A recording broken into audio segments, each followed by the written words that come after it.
Le rapport annuel de la Cour des comptes, bien sûr. Plusieurs éléments à retenir concernant ce rapport. L'abandon de l'écotaxe en 2014, cela a bel et bien coûté apparemment à l'État 1 milliard d'euros en indemnisation. Bonjour Loïc Signor, on vous retrouve dans la cour de l'Élysée.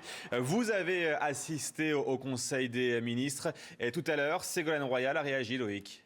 Oui, elle n'a pas botté en touche, la ministre de l'Environnement, toujours aussi habile politiquement. Elle confirme ce gâchis qu'est l'écotaxe abandonné en 2014. Mais surtout, Ségolène Royal renvoie à l'origine de cette écotaxe. Elle renvoie tout simplement le gouvernement précédent, le gouvernement Fillon, à ses responsabilités. Lui qui avait instauré cette fameuse écotaxe. Je vous propose d'écouter Ségolène Royal. C'était il y a quelques minutes dans la cour de l'Élysée.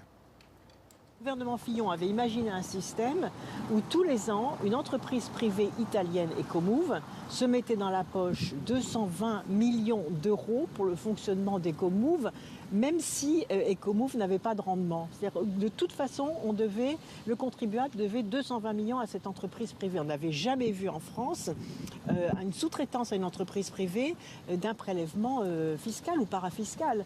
Donc le système était quand même très pervers à l'origine.